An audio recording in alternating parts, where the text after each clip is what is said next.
Goodness does not shine brighter through exaggeration. On the contrary, it dims. And a small evil, when ignored or buried, festers into something far more dangerous. In truth, the shadow is not an enemy to be conquered, but an essential part of our human nature. Only in complete darkness do shadows disappear, and that, ironically, is when we've lost all sight. Carl Jung once said the goal of life is not perfection, but wholeness. And this is where the profound practice of shadow work intersects with true spiritual growth. To grow spiritually is not to deny the parts of ourselves that are inconvenient, messy, or uncomfortable. It is to invite them into the light, to listen, to understand, and to integrate. Most of us spend our early years learning what parts of us are acceptable.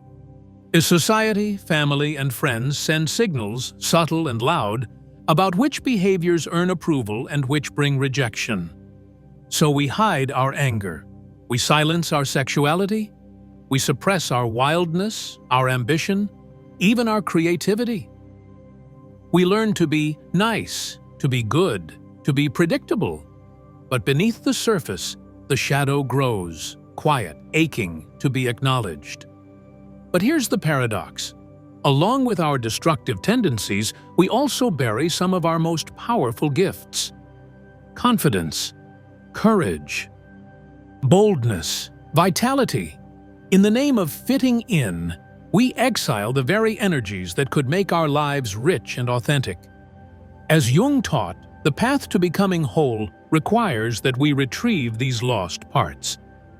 This is shadow work, and this is the sacred process that leads to a deeper, truer form of spiritual growth.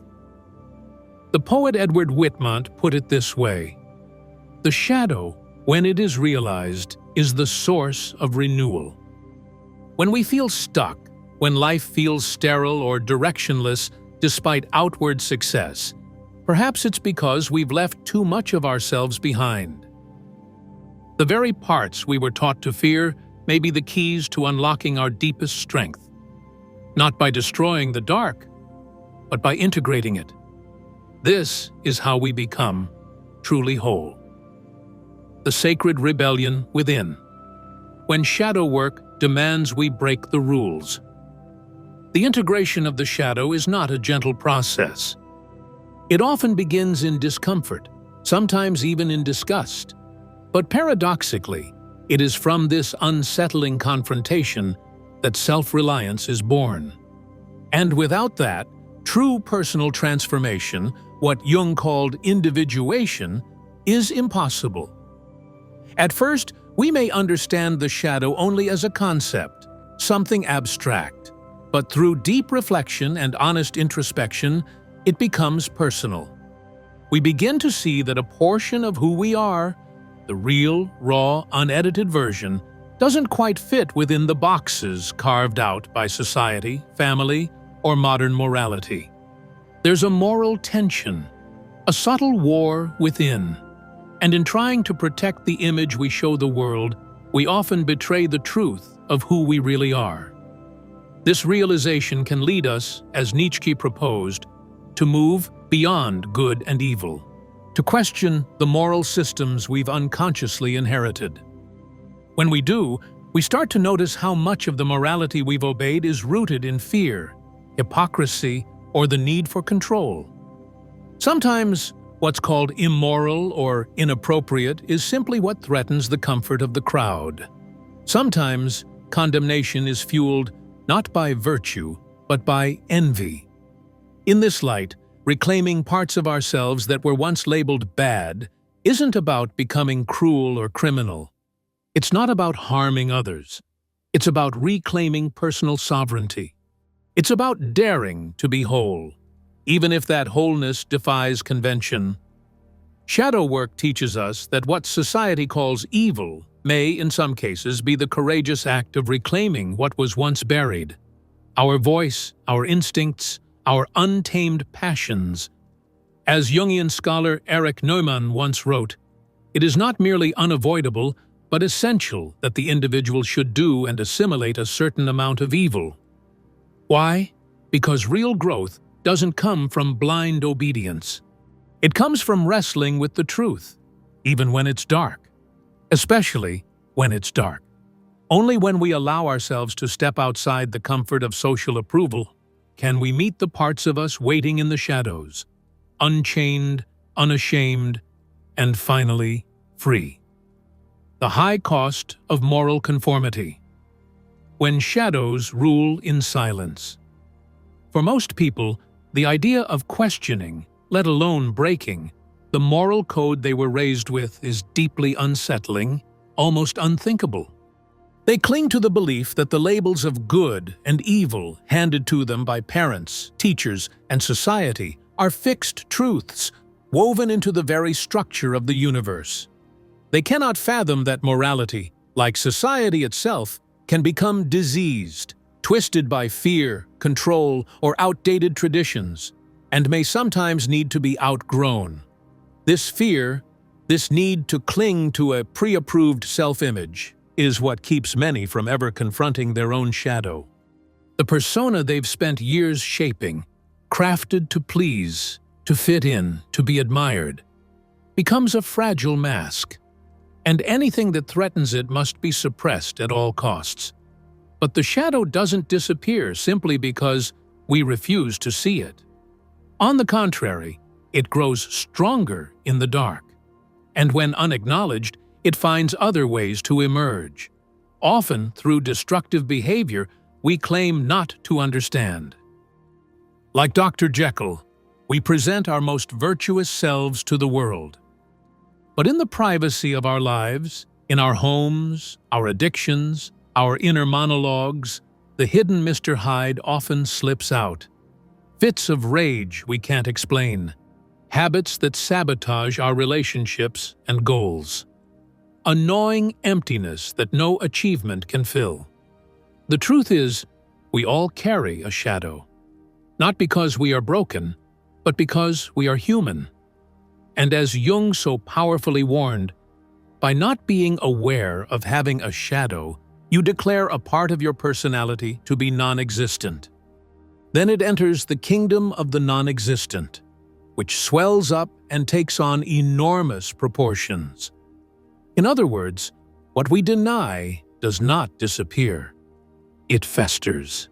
It grows in silence, fed by our ignorance. And the more we reject it, the more power it gains. We become strangers to ourselves, and in doing so, we unknowingly hand the reins to the very parts of us we tried to destroy. The fire within, reclaiming aggression through shadow work and spiritual growth. When we deny our shadow, we don't extinguish its power. We simply lose our grip on it. And in doing so, we open the door to being possessed by its darker, more destructive expressions. That's why integrating our shadow into conscious awareness isn't just optional. It's vital to our emotional, psychological, and even spiritual well-being. One of the most misunderstood and most necessary elements to reintegrate is aggression. In modern society, the word aggression tends to conjure images of violence, domination, or harm. We're taught to fear it, to suppress it, to view it as something entirely negative. But that's only one side of the story. There is a healthy, life-affirming form of aggression, one that's not rooted in destruction, but in vitality. In fact, it's this very force that fuels self-respect, courage, and the hunger to master our environment. As psychoanalyst Clara Thompson noted, this type of aggression springs from an innate tendency within all living beings, the drive to grow, to express, to thrive. But for many of us, that fire was smothered early on. As children, our assertiveness was often punished, our boldness misunderstood. Even healthy expressions of frustration were labeled bad behavior. And so, we learned to bury our aggression, to press it deep into the unconscious, where it formed a key component of our shadow. Yet what's repressed doesn't vanish. Instead, it morphs into simmering resentment, fits of rage, or a gnawing sense of helplessness. As psychiatrist Alexander Lowen observed, many individuals carry within them an unconscious, murderous rage. A psychic time bomb ticking beneath the surface, avoided out of fear, but never truly diffused. Herein lies the paradox. The path to peace does not lie in further repression, but in integration. Through the delicate, courageous practice of shadow work, we can learn to channel our aggression, not as harm, but as strength. This is a powerful milestone on the journey of spiritual growth. But integrating the shadow is not like flipping a switch. There's no universal technique, no quick fix. It's more akin to diplomacy, subtle, personal, and deeply introspective. First, we must acknowledge that the shadow exists, not in theory, but as an active force within us. Second, we must pay close attention to its signals, the fantasies that disturb us, the moods that catch us off guard, the impulses we fear most. Third, we begin the long process of negotiation, learning to listen, not judge, to understand, not deny. Through this quiet dialogue, we do not become violent. We become whole. Waking the fire, reclaiming aggression without losing ourselves. Once we've acknowledged the existence of the shadow, the next step is to pay close attention to the signals it sends, especially through our moods and fantasies. Do you often feel a simmering anger that seems to have no clear source? Do recurring thoughts of resentment, self-loathing, or even revenge quietly play in the background of your mind? If so, chances are your aggression has not been fully integrated into your conscious self. This doesn't mean you're a bad person. It means you're human, and there's work to be done. To begin this process of integration, we need to find safe, constructive outlets where our aggression can be expressed and channeled with intention. Competitive sports, martial arts, and disciplined physical training can provide powerful gateways back into contact with our primal vitality. Movement and competition awaken something ancient within us, a direct, embodied access to our assertive force. But integration doesn't stop on the battlefield of the gym. It also shows up in daily life. We can train ourselves to speak up more clearly, to stop shrinking away when challenged, to hold firm boundaries with others. It might look like saying no without guilt, or finally making a tough decision we've avoided for years.